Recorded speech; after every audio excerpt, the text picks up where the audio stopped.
Hello दोस्तों, कैसे हैं आप लोग। एक बार फिर से स्वागत है आप सभी लोगों का आप सभी के अपने चैनल सपोर्टिंग आप फार्मेसी में। दोस्तों, आज का ये वीडियो आप सभी लोगों के लिए बहुत ही महत्वपूर्ण होने वाला है, क्योंकि इस वीडियो में आप लोगों को नई बीमारी और नई दवाइयों के बारे में पूरा डिटेल नॉलेज देने वाला हूं। दोस्तों, आज के इस वीडियो में आप लोगों को बताने वाला हूँ मांसपेशियों में दर्द का इलाज। मांसपेशियों में दर्द क्यों होता है, दर्द होने का क्या कारण होता है, इसको ठीक करने के लिए कौन कौन सी दवाइयाँ दिया जाता है, ये दर्द क्यों हो रहा है उसको कन्फर्म करने के लिए कौन कौन से टेस्ट कराए जाते हैं, हर एक बात आप लोगों को पूरा का पूरा डिटेल बताऊंगा।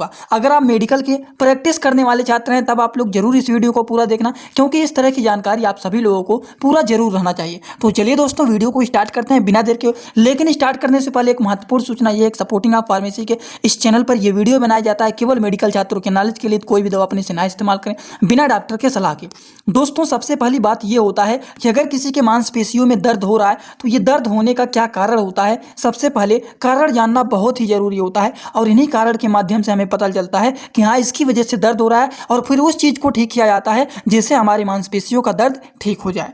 दोस्तों, अगर हम लोग कारण की बात करें तो सबसे पहला जो कारण होता है वो होता है ऑटो इम्यून डिजीज। अब ऑटो इम्यून डिजीज का मतलब क्या होता है? इसका मतलब होता है जब हमारी इम्यूनिटी सिस्टम खुद के सेल को, टिश्यू को डैमेज करने लगता है तो उसको हम लोग बोलते हैं ऑटो इम्यून डिजीज। या फिर अगर मान लीजिए हमारे शरीर में इन्फेक्शन हो गया है तो उसकी वजह से भी देखा जाता है कि मांसपेशियों में दर्द होना। या फिर अगर मान लीजिए हम कहीं पर गिर जाते हैं, हमको चोट लग जाता है, तो इसकी वजह से भी देखा जाता है कि मांसपेशियों में दर्द होना, जिसे बोलते हैं कि इंजरी के कारण भी दर्द होता है। मेडिकेशन, हमने कुछ ऐसा दवा खा लिया है जो कि थोड़ा बहुत रिएक्ट कर दिया है, जिसके वजह से भी देखा जाता है कि मांसपेशियों में दर्द होने लग जाता है। या फिर कभी कभी न्यूरोमस्कुलर डिसऑर्डर के कारण भी देखा जाता है कि हमारे मांसपेशियों में दर्द होने लगता है। तो दोस्तों, मांसपेशियों में दर्द होने का जो मोस्टली ज़्यादातर कारण बनता है वो यही सब बनता है। न्यूरोमस्कुलर डिसऑर्डर हो गया, मेडिकेशंस हो गए, इंजरी हो गया, इन्फेक्शन हो गया, ऑटो इम्यून डिजीज हो गया। ये कुछ कारण होते हैं जिनकी वजह से ज़्यादातर देखा जाता है कि मांसपेशियों में दर्द होना। दोस्तों, मेन कारण क्या है, किसकी वजह से दर्द हो रहा है आखिरकार, इसको कंफर्म करने के लिए कौन कौन से डायग्नोसिस टेस्ट कराए जाते हैं, चलिए उसको भी जान लेते हैं। दोस्तों, अगर हम लोग डायग्नोसिस एंड टेस्ट की बात करें तो सबसे पहला जो टेस्ट होता है वो होता है फिजिकल एग्जामिनेशन, जिसमें हम लोग अनुमान लगाते हैं। पेशेंट यहाँ पर बैठा हुआ रहता है, यहाँ पर डॉक्टर बैठे हुए रहते हैं। डॉक्टर पेशेंट से पूछते हैं क्या क्या लक्षण देखे जा रहे हैं, क्या क्या प्रॉब्लम देखे जा रहे हैं, कहाँ कहाँ पर पेन हो रहा है, क्यों पेन हो रहा है, कहीं पर आपको चोट नहीं ना लगा था, कहीं पर आपको कोई इन्फेक्शन नहीं ना हुआ था। ये सारी चीज़ पेशेंट से डॉक्टर पूछेंगे, और डॉक्टर पेशेंट को अपनी सारी बात बताएंगे जो उनको पता रहेगा, और इसके माध्यम से भी अनुमान लगाया जाता है कि आखिरकार पेशेंट के मांसपेशियों में दर्द क्यों हो रहा है। और इस तरह के एग्जामिनेशन को बोला जाता है फिजिकल एग्जामिनेशन। इसमें मरीज से बातचीत करके उनके बीमारी का पता लगाया जाता है कि आखिरकार मेन कारण क्या है, क्यों आखिरकार उनको दर्द हो रहा है। आई होप ये बात पूरी तरह से आप सभी लोगों को समझ में आ गया होगा। इसी तरीके से कुछ और भी टेस्ट कराए जाते हैं। मांसपेशियों में दर्द का क्या कारण है उसको कंफर्म करने के लिए ब्लड टेस्ट भी कराया जाता है। ब्लड टेस्ट के माध्यम से भी इसको आइडेंटिफाई किया जाता है कि आखिरकार क्यों मांसपेशियों में दर्द हो रहा है। इसी तरह से कुछ और भी टेस्ट कराए जाते हैं जिसके माध्यम से इसको आइडेंटिफाई किया जाता है कि आखिरकार मांसपेशियों में दर्द क्यों हो रहा है। इसको आइडेंटिफाई करने के लिए एमआरआई भी कराया जाता है। सीटी स्कैन के माध्यम से भी इसको आइडेंटिफाई किया जाता है कि आखिरकार मांसपेशियों में क्यों दर्द हो रहा है, कोई अंदर से प्रॉब्लम तो नहीं ना है। ये सारी जानकारी ये सारे टेस्ट के माध्यम से पता चलता है, और जब इन टेस्ट के माध्यम से पता चल जाता है कि यही मेन कारण है तब डायरेक्टली उस चीज़ का ट्रीटमेंट किया जाता है। समझ गए आप लोग। और नॉर्मली आप लोग देखते होंगे अगर किसी को मसल्स पेन होता है, मांसपेशियों में दर्द होता है, तो आमतौर पर अगर वैसे डॉक्टर के पास जाएंगे तो वो बिना टेस्ट के, बिना कोई टेस्ट के वो डायरेक्ट पेन किलर मेडिसिन को दे देते हैं। समझ गए। लेकिन अगर उस पेन किलर मेडिसिन से नहीं ठीक होता है तब ये सारे टेस्ट कराए जाते हैं। टेस्ट इतने सारे आप लोगों को बताएं, जैसे कि एमआरआई हो गया, सीटी स्कैन हो गया, ब्लड टेस्ट हो गया, फिजिकल एग्जामिनेशन हो गया, या फिर कभी कभी बायोप्सी टेस्ट भी कराया जाता है। इसके माध्यम से भी आइडेंटिफाई किया जाता है कि आखिरकार क्यों मांसपेशियों में दर्द हो रहा है।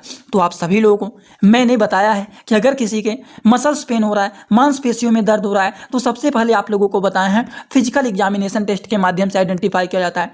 ब्लड टेस्ट के माध्यम से अभी आइडेंटिफाई किया जाता है, सीटी स्कैन के माध्यम से या फिर एमआरआई के माध्यम से इसको आइडेंटिफाई किया जाता है, बायोप्सी टेस्ट के भी माध्यम से इसको आइडेंटिफाई किया जाता है। तो ये 4 प्रकार के टेस्ट बताए हैं जिसके माध्यम से आइडेंटिफाई किया जाता है कि आखिरकार पेशेंट के मांसपेशियों में क्यों दर्द हो रहा है। अगर आप एक कॉपी लिए हैं छोटा सा, तो अपने कॉपी में ये चार्ट जरूर बना लेना। मांसपेशियों में दर्द होने पर अगर मान लीजिए वो ठीक नहीं होता है तो कौन कौन से टेस्ट कराए जाते हैं। सबसे पहला जो होता है वो होता है फिजिकल एग्जामिनेशन, दूसरा होता है ब्लड टेस्ट, तीसरा होता है सीटी स्कैन या फिर एमआरआई कराया जाता है, और चौथा जो होता है वो होता है बायोप्सी।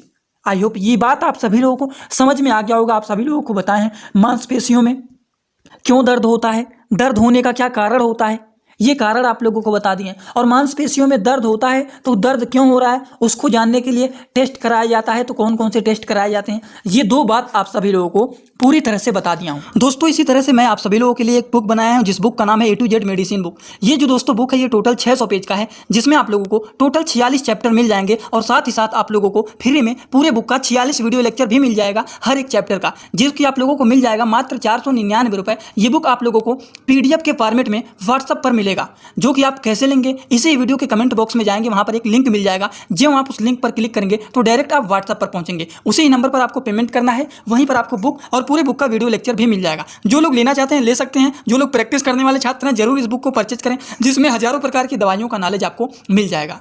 दोस्तों अब आप सभी लोगों को ट्रीटमेंट के बारे में बताने जा रहे हैं, तो अभी तक जो लोग ध्यान से नहीं देख रहे थे प्लीज़ अब आप लोग ध्यान से देखना स्टार्ट कर देना, क्योंकि मेडिसिन के बारे में पूरी जानकारी आपको रहना चाहिए, आधी अधूरी जानकारी बिल्कुल भी नहीं रहना चाहिए। तो चलिए बात करते हैं ट्रीटमेंट के बारे में।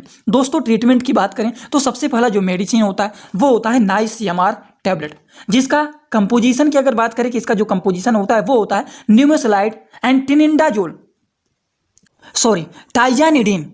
क्या क्या मिलकर के बना होता है, ये जो नाइसियमार होता है ये 2 चीज के कॉम्बिनेशन से मिलकर के बना होता है, जिसका कंपोजिशन होता है नेमोसलाइड एंड टाइजानिडीन टैबलेट, जो कि डॉक्टर रेड्डी कंपनी के द्वारा ये मैन्युफैक्चर किया गया है। ये होता है जो कि काफ़ी ज़्यादा यूजफुल एंड पॉपुलर मेडिसिन होता है। अगर किसी की मांसपेशियों में दर्द होता है तो उस केसेस में डॉक्टर लोग ज़्यादा से ज़्यादा इस मेडिसिन को प्रिस्क्राइब करते हैं।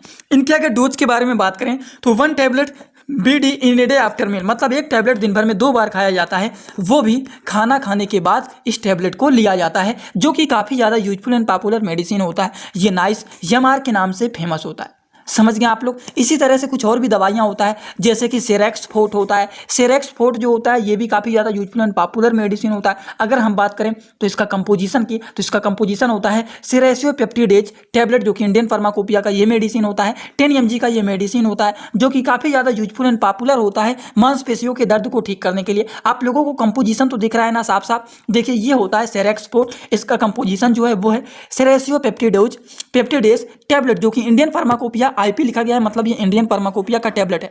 अगर मान लीजिए किसी भी दवाइयों के नाम के बगल में लिखा गया है IP, या फिर वहाँ पर BP लिखा है, या फिर वहाँ पर USP लिखा गया है, तो इन चीज़ों का मतलब होता है कि ये फार्माकोपिया को बताता है। दोस्तों अगर किसी भी दवाइयों के नाम के बगल में IP लिखा गया मतलब ये इंडियन फार्माकोपिया का दवा है, BP लिखा गया है तो इसका मतलब ये ब्रिटिश फार्माकोपिया का दवा है, USP लिखा गया है तो इसका मतलब ये यूनाइटेड स्टेट फार्माकोपिया का दवा है। तो इसी तरीके से यहाँ पर सेरेक्स फोर्ट में लिखा गया है कि सेरेसियोपेप्टिडेज टैबलेट IP, मतलब ये इंडियन फार्माकोपिया का मेडिसिन है, जो कि ये 10 mg का मेडिसिन है, जो कि काफ़ी ज़्यादा यूजफुल एंड पॉपुलर मेडिसिन होता है मसल्स पेन को ठीक करने के लिए, मांसपेशियों के दर्द को ठीक करने के लिए ये भी यूजफुल होता है। डोज की बात करें 1 टैबलेट TDS, मतलब दिन भर में 3 बार एक टैबलेट लेना है, वो भी खाना खाने के बाद इसको लिया जाता है।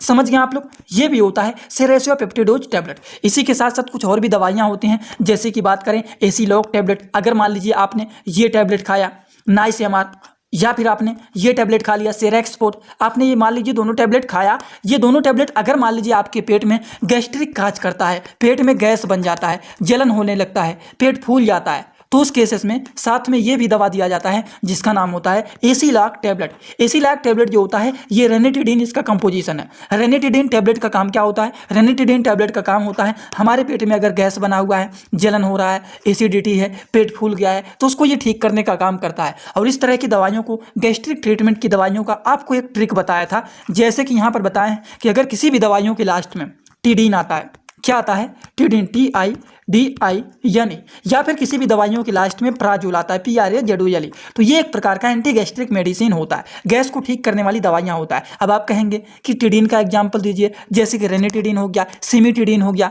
ये भी दवाइयों का काम होता है पेट के गैस को ठीक करना। प्राजोल की बात करें, जैसे पेंटाप्राजोल हो गया, ओमेप्राजोल हो गया, ये भी दवाइयाँ गैस्ट्रिक ट्रीटमेंट के लिए काफ़ी ज़्यादा यूजफुल एंड पॉपुलर मेडिसिन होता है, समझ गए, जो कि हमारे पेट के गैस को ये ठीक करने का काम करते हैं, समझ गए। तो अगर किसी दवाइयों के लास्ट में टिडिन मिल जाए या फिर प्राजोल मिल जाए तो इस तरह की दवाइयों का आप पहचान कर लेंगे। मैं ये बात इसलिए बता रहा हूँ कि अगर मान लीजिए यहाँ पर तो आप लोगों को रेनिटिडिन के बारे में बता रहे हैं, लेकिन अगर कहीं पर पेंटाप्राजोल लिखा मिल जाए, ओमेप्राजोल लिखा मिल जाए, तो इस तरह की दवाइयों को भी आप देखते ही बता देंगे ये भी दवाइयाँ गैस्ट्रिक ट्रीटमेंट के लिए होता है। यहाँ पर आप लोगों को 4 दवाइयों के बारे में डिटेल बता दिया हूँ, ये दवाइयाँ गैस्ट्रिक ट्रीटमेंट के लिए होता है। तो इसी तरीके से यहाँ पर आप देखिए तो लिखा गया है रेनिटिडिन, तो यहाँ पर भी देखिए टिडिन आया हुआ है, जो कि एक प्रकार का एंटी गैस्ट्रिक मेडिसिन होता है, जो कि हमारे पेट के गैस को, एसिडिटी को, जलन को, सारी चीज़ों को ये ठीक करने का काम करता है।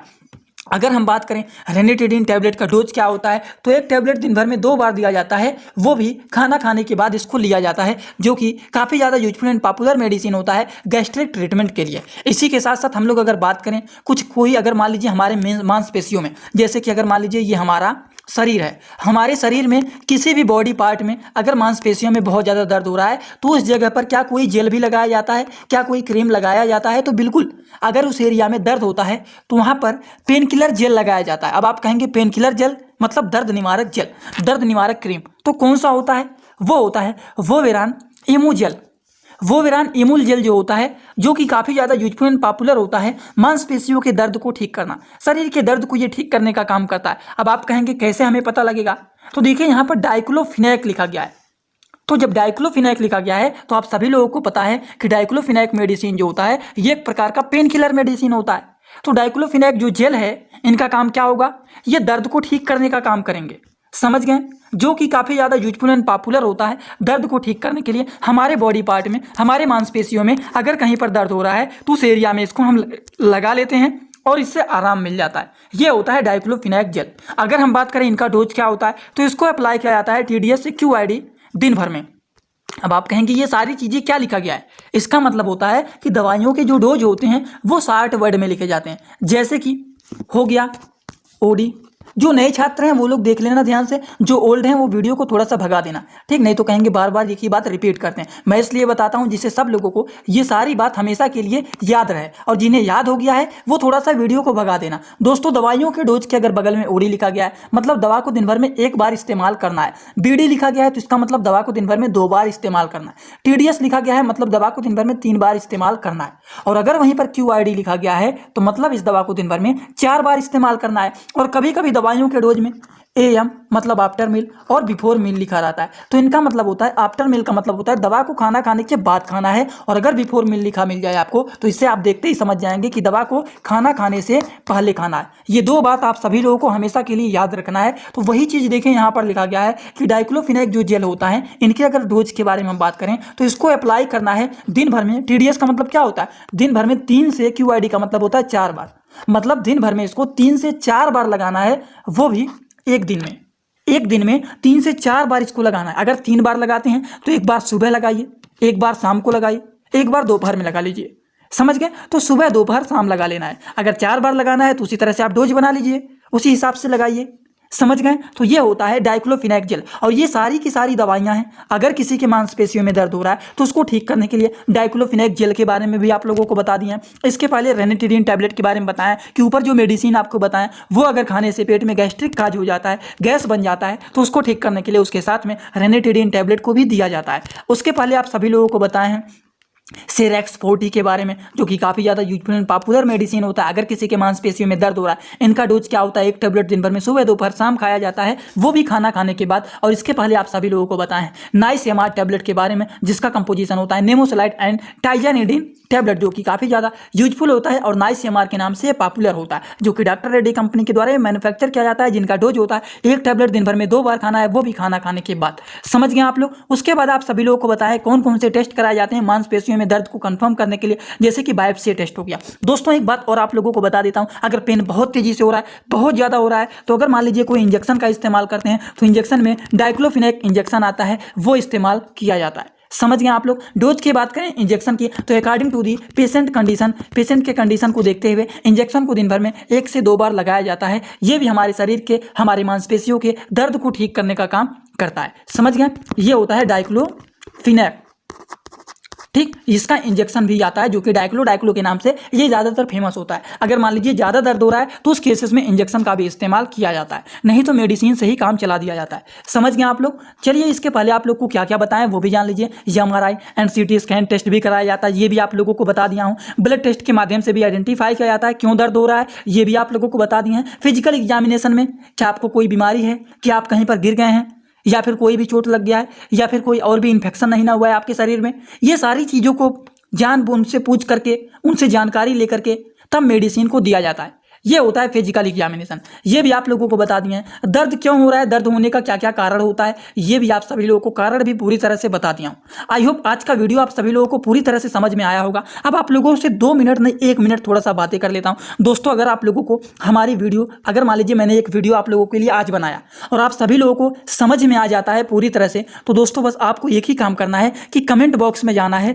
और कमेंट बॉक्स में अपना फीडबैक जरूर आप लोग दीजिए कि आज का वीडियो कैसा लगा, कितना % आप लोगों को समझ में आया, पूरी तरह से समझ में आया कि नहीं समझ में आया। अगर नहीं समझ में आएगा तो भी आप बताएंगे, अगले वीडियो में और भी बेहतरीन तरीके से समझाने की कोशिश करूंगा। आप जब कमेंट बॉक्स में अपनी राय देते हैं, अपनी फीडबैक देते हैं, तो हमें इससे थोड़ा सा मोटिवेशन मिलता है कि हाँ मेरा बताया हुआ आप सभी लोगों को समझ में आ रहा है। तो प्लीज़ आप लोग ये काम जरूर करते रहिए। अगर आप वीडियो को देखते हैं और लास्ट में अपना फीडबैक देते हैं तो इससे हमें भी अनुमान लगता है कि हाँ समझ में आया आप लोगों को। लेकिन अगर मान लीजिए मैंने वीडियो बनाया और आप लोगों को समझ में नहीं आता है और आप टाइम निकाल करके हमारी वीडियो को देखने आते हैं और आपको समझ में नहीं आता है, तो क्या मेरा वीडियो बनाना सही है? मेरा वीडियो बनाना ही बेकार है। तो आप लोग कृपया करके, जितने लोग यहाँ पर देख रहे हैं सभी लोग एक बार कमेंट बॉक्स में जरूर बता करके जाना आज का वीडियो कैसा लगा। हाँ एक बात और बता देता हूँ, अगर आप लोग हमसे जुड़ना चाहते हैं इंस्टाग्राम में, तो इंस्टाग्राम में जो चैनल का नाम है सपोर्टिंग आप फार्मेसी, पूरा नाम SOP नहीं, जो चैनल का पूरा नाम है वही सपोर्टिंग आप फार्मेसी, आप जा करके इंस्टाग्राम में सर्च कर लेना, वहाँ पर आप लोगों को चैनल मिल जाएगा। वहाँ पर भी आप हमें फॉलो करके वहाँ पर भी आप हमसे जुड़ सकते हैं और जो कुछ थोड़ा बहुत डाउट हो वहाँ पर भी आप हमसे डायरेक्टली पूछ सकते हैं। तो चलिए दोस्तों आज का वीडियो यहीं पर होता है complete. Thanks for watching my video. Like, comment, share and subscribe this channel.